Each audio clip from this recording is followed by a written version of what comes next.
semuanya, jangan lupa untuk subscribe karena subscribe itu gratis. Bantu kita menuju 1000 subscriber teman-teman semuanya. Ayo semuanya semangat kita untuk share hal-hal bermanfaat ini kepada orang lain agar semuanya mendapatkan kebaikan. Dan semua pengetahuan selalu kita update setiap harinya. Dan ingat, kita upload setiap hari pada pukul 20.00 waktu Indonesia bagian Barat. Dan teman-teman semuanya jangan lupa untuk menonton sampai habis, jangan sampai di skip teman-teman, karena pengetahuan itu jangan sampai terbatasi. Assalamualaikum warahmatullahi wabarakatuh. Teman-teman semuanya, 4 Mei lalu pemerintah menerbitkan peraturan pemerintah pengganti Undang-Undang Nomor 2 Tahun 2020 terkait pemilihan gubernur, bupati, dan wali kota ditunda hingga bulan Desember. Ini semuanya tentu tidak terlepas karena wabah virus corona merupakan bencana non alam yang terjadi di seluruh dunia, termasuk negara kita Indonesia. Hal inilah yang menjadi dasar pemerintah untuk menerapkan penundaan pelaksanaan pemilihan umum kepala daerah serentak tahun 2020. Teman-teman semuanya, banyak isu-isu yang saat ini berkembang, kita jangan sampai melupakan kontestasi politik yang sangat besar. Hari ini negara kita sebenarnya sedang persiapan pemilihan umum kepala daerah. Dan ingat, gara-gara virus corona ini semuanya jadi batal. Nah, tugas kita adalah di rumah aja, jaga kesehatan, putus mata rantai, gunakan masker, pola hidup sehat dan bersih. Semuanya kita gunakan agar negara kita cepat pulih. Nah, menjadi pertanyaan kita bersama adalah, apakah nanti dengan dikeluarkannya Perpu nomor 2 tahun 2020 tentang penundaan pemilihan kepala daerah ini akan bisa terrealisasi Desember nanti? Nah, dalam Perpu tersebut diamanatkan di salah satu pasalnya bahwa untuk teknisnya penundaannya itu adalah kewenangan dari Komisi Pemilihan Umum. Berdasarkan hal itu semua, kita selaku warga negara betul-betul menunggu informasi terbaru terkait apakah benar nanti 9 Desember baru diadakan pemilihan umum kepala daerah. Itu pun tergantung kalau misalnya COVID ini selesai. Nah, saya mengajak kita semua di sini untuk sama-sama mari kita edukasi. Ingat, kalau misalnya lanjut Desember ada beberapa opsi. Kita langsung lanjut bagaimana teknisnya. Ini harus kita kampanyekan bersama kepada pemerintah, KPU, Bawaslu, dan seluruh stakeholder yang andil dalam proses penyelenggaraan pemilu. Jangan sampai kita ingin mendapatkan pemimpin yang luar biasa baik, yang amanah, tapi teknisnya kita lupa. Nah, kita harapkan ini merupakan edukasi terkait bagaimana proses pemilihan umum. Teman-teman semuanya, kita berdoa bersama. COVID-19 ini merupakan musuh bersama, bukan hanya musuh pemerintah, bukan hanya musuh TNI Polri, tapi seluruh rakyat Indonesia harus bersatu melawan COVID ini.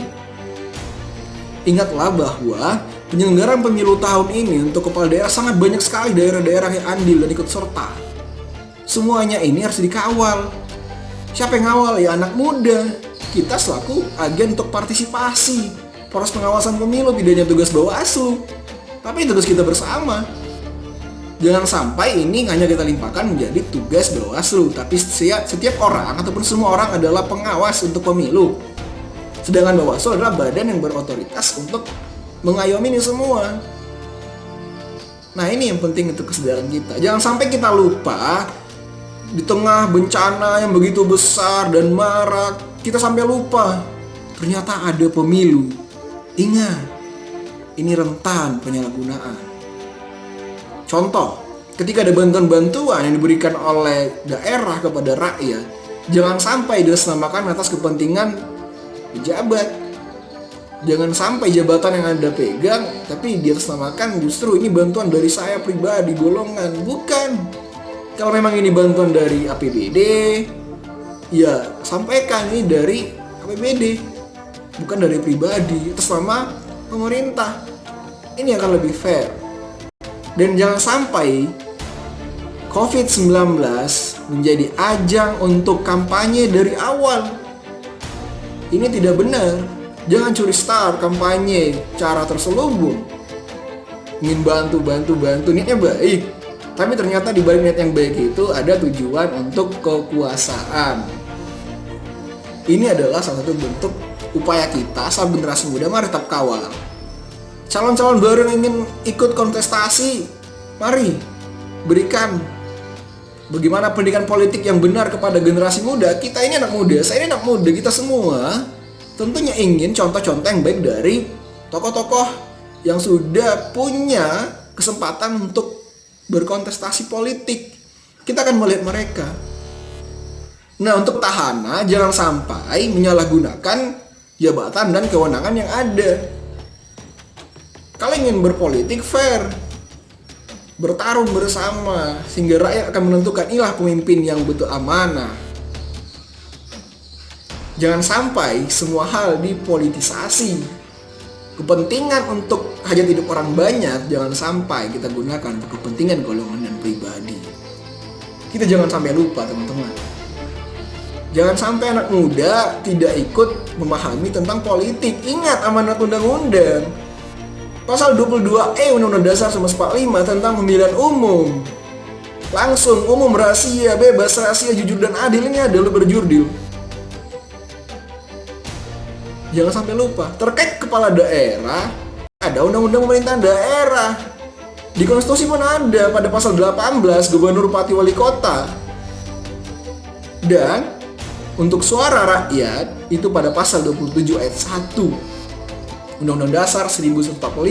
Segala warga negara bersamaan kedudukan dalam hukum dan pemerintahan dan wajib menjunjung hukum dan pemerintahan itu dengan tidak kecualinya. Kita punya hak untuk dipilih, hak untuk memilih.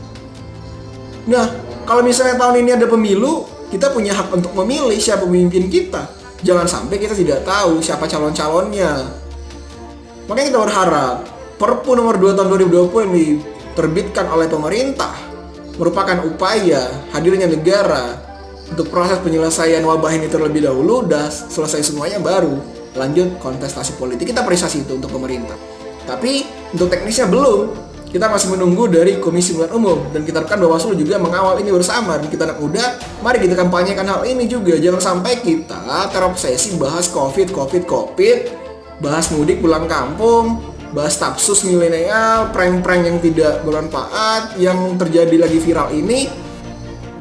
Nah, ini yang harusnya kita jangan sampai mengabaikan hal yang sama. Mengenai pemilihan kepala daerah merupakan hal yang urgen karena bicara masalah kepentingan masyarakat, kepentingan orang banyak, bukan kepentingan semata pribadi. Jangan sampai lupa ini semua. Mari, jadilah kita sebagai pelopor partisipasi pengawasan pemilu agar pemilu di tahun 2020 ini, kalau misalnya terjadi 2020 bulan Desember, kita harapkan teknisnya segera disosialisasikan kepada seluruh masyarakat, baik secara daring, secara televisi, ada semua, ataupun media cetak, semuanya ada, agar semuanya sampai informasi kepada masyarakat sehingga kita tidak tabu akan berita terbaru. Ini adalah berita terkini, teman-teman. 4 Mei terbitkan Perpu nomor 2 tahun 2020 terkait penundaan pemilihan kepala daerah, gubernur, bupati, wali kota yang serentak. Bisa jadi misalnya berapa daerah sudah selesai. Nah, itu bisa barangkali dilanjutkan tahap pemilunya. Kalau misalnya masih dalam keadaan saat sekarang ini PSBB, darurat bencana, bisa jadi akan ditunda hingga tahun depan. Kita harapkan sinergitas antara pemerintah, KPU, Bawaslu, dan TNI Polri terkait pengawasan penyelenggaraan pemilu ini, dan kita selaku masyarakat, khusus anak muda milenial, mari peran kita kampanyekan ini bersama, suarakan suara anak muda. Kita adalah generasi yang akan membuat negara yang lebih baik. Mudah-mudahan bermanfaat informasi kali ini, teman-teman semuanya. Dan jangan sampai kita melupakan hal-hal yang penting untuk kemaslahatan umat, tapi kita justru mementingkan kepentingan pribadi. Jadilah pelopor untuk partisipasi pengawasan pemilu di tahun 2020. Wassalamualaikum warahmatullahi wabarakatuh.